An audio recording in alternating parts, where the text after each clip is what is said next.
Hey everybody, and welcome to the Kube Vanguard. I am back. I took a big long break from recording.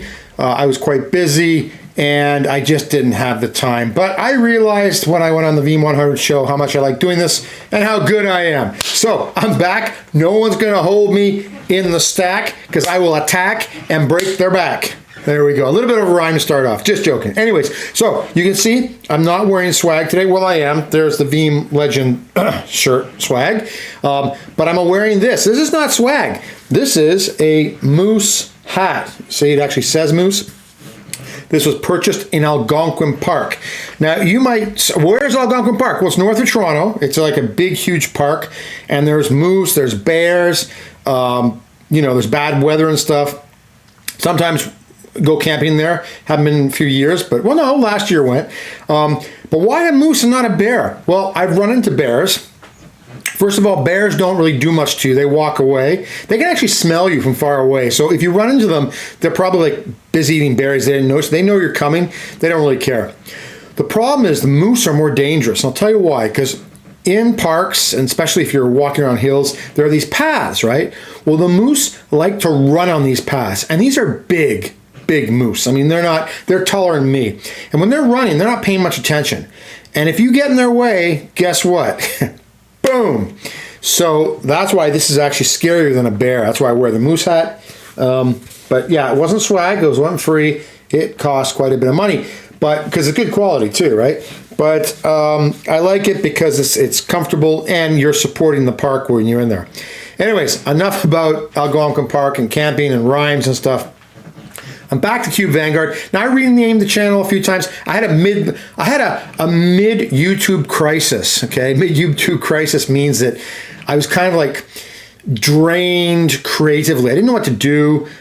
Started to second guess, that kind of thing. Everyone does that. And then I realized I was excellent. I should get back in the show. So I did. But it takes a while sometimes. So what am I going to talk about? Well, the Kube Vanguard's back. I renamed the show a number of times, and I thought, well, the Kube Vanguard, I really like that name. I really did, and there wasn't really a need to change it. Sometimes you make changes, and you think, well, wait a minute, maybe that wasn't a good change. Well, you can always go back. Well, not always, but in this case, I can because I control the channel. So the Kube Vanguard's come back. I'm going to talk Kubernetes. I'm going to talk about S3 too. I'm also going to talk about other things, like what's happening, what I'm doing on the hub, what's happening in Kubernetes Corner, VMCA study group. So that's still a thing. So the problem with the VMCA study group is that they put out the exam. They hadn't put the courses out yet. So it was a little bit up in the air. So I decided to put a break on that. I talked to the trainers, one of the trainers, and I decided, okay, I'll put a break on that. They'll have the course up. I don't know if I'll go to the course or not. I don't need to do my upgrade for the exam, but I just thought, let's start this off when the training module's in place as well. Buy me some time as well.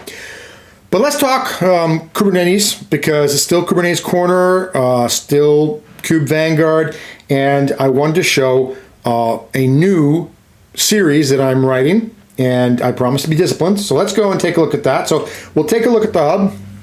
So first and foremost, we go to our hub and we go to groups, if you haven't been there, and there's a Kubernetes Corner. So what is the new series that I'm going to do? By the way, there's also going to be a Kubernetes Corner show again in September. So that just took a break for the summer and for activity. A long story short, VeeamON was very, very busy. In fact, before VeeamON, there was a lot of work to do and it kind of got overwhelmed. But I've started the Kubernetes or Kasten A to Z new series. And what is that going to be? Well, basically, it's going to go from the very beginning to the very end. And when I mean very beginning, I mean if you've never even touched a Kubernetes cluster before, if you go step by step through a series, it'll teach you how to build a cluster. It'll teach you how to install the components you're going to need in order to do a proper backup.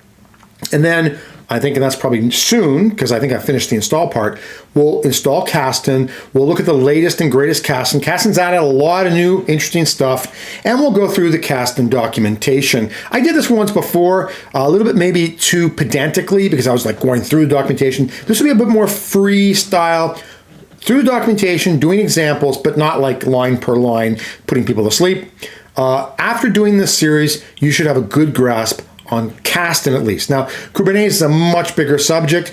There's no way to fast track that really or to shortcut it. You're going to have to spend some time learning it. But if you go over this, the concepts will become clearer. And again, practice makes perfect. And especially if you're just a backup administrator and you don't really need to know too much, although that's questionable. Backup administrators tend to have to know a lot. At least this will show you what's happening. So I started the series off, if you can see here, introducing Kasten A to Z series, and I called it from none to number one, right? So very much beginner. And I've done things like this before, but I decided to revisit it, try to put some wood in the fire, kindle in the fire. So I even said, I'm going back to Kasten, No, I don't think so. That was actually a different song. I was going back to Cali. Maybe people remember it back in the 80s. Okay, so, and what am I doing here? Well, basically starting with a setup, okay? Now, I'm doing this in Proxmox, but really you can do it in any hypervisor you want. And I just go through how to install the different components. So this is gonna be a 3-node K3S cluster, as you can see here.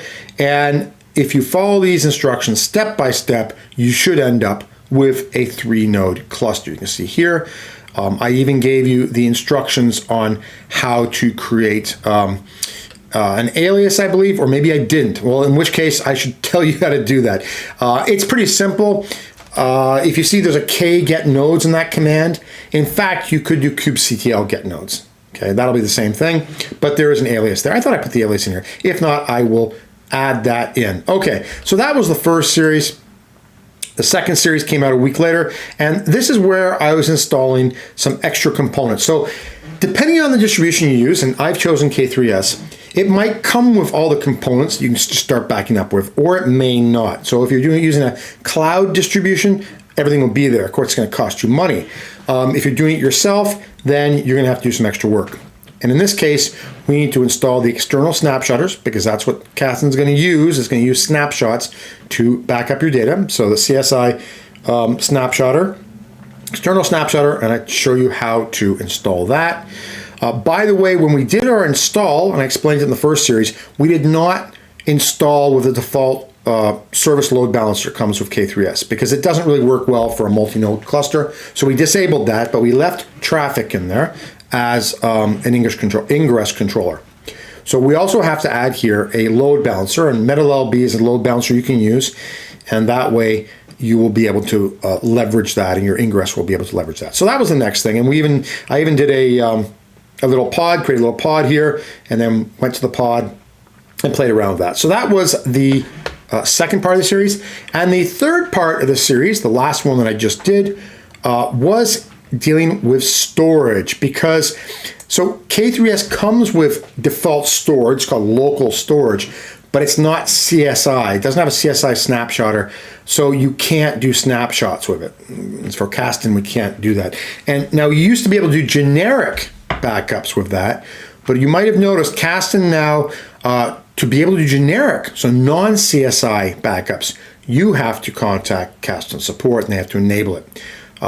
It's not really the best way to do things anyways, and I think they're getting a lot of support cases or something like that, so they decided to do it that way. So if you want to use it, you can. You have to contact Kasten support.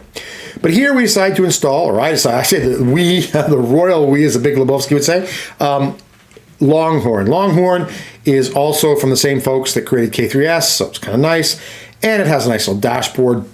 So I installed that, Longhorn. And you can see towards the end, there's the dashboard. We used ingress to reach the dashboard, because remember, a Kubernetes cluster does not expose anything by default, so everything's inside the cluster. So if you want to come in from outside the cluster to see something, you have to expose it somehow, and there are various ways of doing this. Ingress is one of the ways. And so to do this with Longhorn, I'd create an ingress and something called middleware, which Traffic has, beautiful stuff, which I'm not going to go too deep into that, but it basically allows you to get into the dashboard. And here you just have to follow the instructions, copy and paste. You don't have to really go deep into that. If you want to, you should though.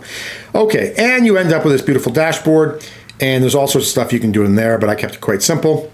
And then at the end of that, to prove that it works, I created a pod with a persistent volume claim. Now, what's a persistent volume claim? That's when your deployment or your pod asks for storage.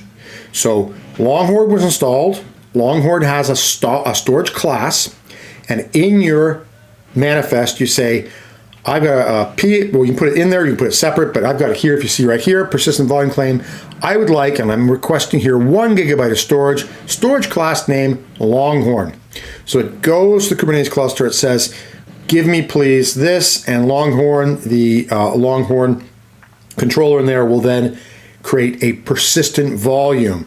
And if you go down here, there's the PVC, and you can see that afterwards it's running. The pod's running. The pod will not run. So if the pod manifest is asking for a persistent volume claim, it's asking for storage, and it can't get it for whatever reason. So if something's wrong, there's a typo, the pod won't run. Okay, you'll get an error because something's not right in the pod. All right. So that was the third part of the series.